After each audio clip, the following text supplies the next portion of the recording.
Assalamualaikum warahmatullahi wabarakatuh. Hai semua, kembali lagi dengan saya Sulistia.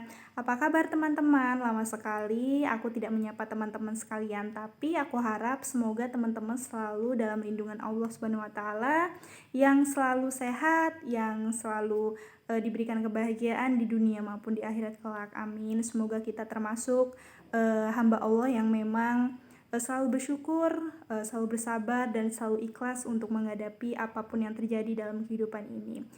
Lagi-lagi ucapkan terima kasih banyak buat teman-teman yang udah selalu mendukung channelku dan terus mendukung. Insya Allah semoga teman-teman selalu diberikan kemurahan rezeki, diberikan panjang umur, dan diberikan keberkahan dalam hidup.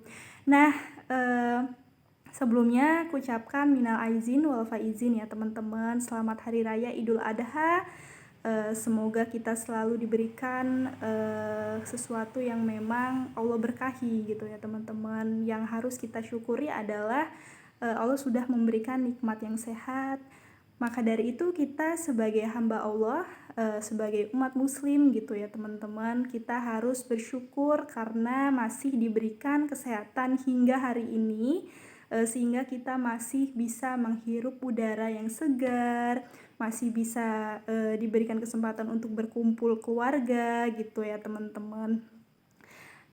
Nah, aku ucapkan minal aizin wal faizin buat teman-teman onlineku, khususnya buat subscriber aku yang selalu mendukung channelku.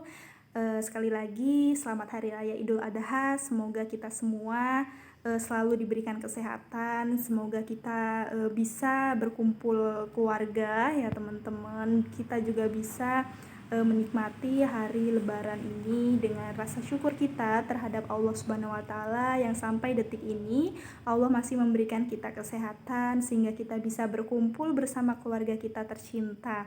Yang tidak bisa berkumpul jangan bersedih. Semoga di lain waktu, di lain hari ataupun lebaran tahun yang akan datang kita bisa berkumpul bersama-sama keluarga. Nah, Hari Raya Idul Adha ini identik dengan Hari Raya Kurban ya teman-teman. Nah, apa sih kurban menurut teman-teman?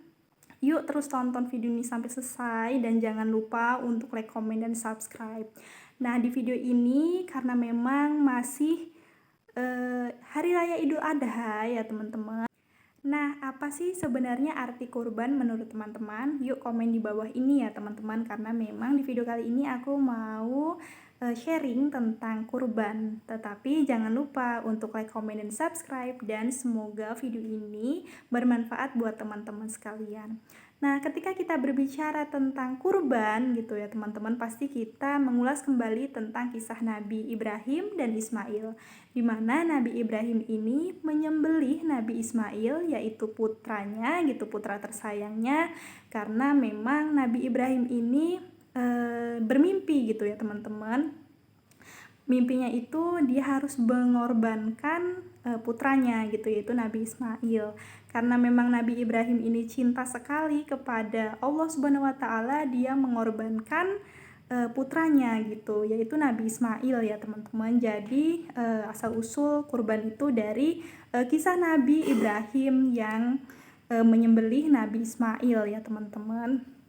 Nah, kalau menurut aku pribadi sih arti kurban itu dimana ketika kita mencintai sesuatu gitu ya teman-teman, dan sesuatu ini memang hanya milik Allah Subhanahu wa taala, apapun yang terjadi itu adalah kehendak Allah Subhanahu wa taala. Jadi di video kali ini aku mau melihat nih apa sih arti kurban menurut teman-teman gitu. Yuk komen di bawah ini ya teman-teman. Nah, kurban adalah artinya dekat, dimana kita sebagai umat muslim, sebagai hamba Allah yang insya Allah dicintai oleh Allah Subhanahu wa taala, itu artinya dekat ya teman-teman, dimana kita harus bertakarub, yaitu mendekatkan diri kepada Allah Subhanahu wa taala. Nah, sebenarnya kurban ini wajib atau tidak sih Kak gitu? Kurban ini hukumnya sunnah muakkad teman-teman, dimana sunnah muakkad ini artinya ketika kita mampu nih teman-teman, ketika kita mempunyai rezeki yang lebih itu diwajibkan ya teman-teman. Tetapi ketika kita masih rezekinya itu belum cukup gitu ya teman-teman, itu tidak diwajibkan ya teman-teman. Maka dari itu diwajibkan buat yang mampu saja gitu. Lalu bagaimana nih Kak kalau misalnya kita belum mampu tetapi kita maksa untuk berkurban? Sebenarnya segala sesuatu yang dipaksakan itu intinya tidak baik ya teman-teman. Ketika kita berkurban karena memang paksaan gitu, karena memang melihat tetangga kita yang memang dia berkurban dan kita sendiri tidak berkorban gitu, iri-irian gitu, itu tidak baik ya teman-teman. Karena memang kurban ini adalah bawaan niat kita gitu, niat karena Allah Subhanahu Wa Taala, bukan niat karena ingin mencari perhatian kepada orang lain gitu ya teman-teman. Nah, apa sih hewan yang diwajibkan untuk berkurban? Apa hewan yang memang diperbolehkan untuk berkurban ya teman-teman? Yaitu bisa kambing ya teman-teman, bisa sapi ya teman-teman. Jangan kurbannya hanya ayam gitu ya teman-teman, tidak boleh ya teman-teman. Nah, walaupun misalnya nih teman-teman, misalnya kita mau kurban tentang hewannya itu sapi, itu sapinya itu harus yang besar ya teman-teman. Jangan sapi yang memang tidak sehat, sapi yang memang lagi sakit, ataupun sapi yang kurus. Diwajibkan memang sapi yang memang lagi sehat, yang seger gitu ya teman-teman. Begitupun sebaliknya, ketika kita kurban kambing, carilah kambing ataupun domba yang memang besar, yang sehat, yang tidak berpenyakitan gitu ya teman-teman.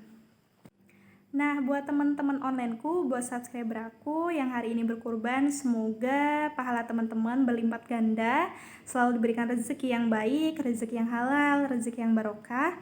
Nah, sebaliknya, buat teman-teman yang memang masih belum bisa berkurban tahun ini, jangan berkecil hati, kita harus percaya bahwa rezeki itu pasti ada. Semoga di tahun depan teman-teman diberikan kesempatan untuk berkorban ya teman-teman. Terima kasih banyak yang sudah menonton video ini sampai selesai. Semoga video ini banyak manfaatnya buat teman-teman sekalian. Wallahu muwaffiq ila aqwamit thoriq. Wassalamualaikum warahmatullahi wabarakatuh.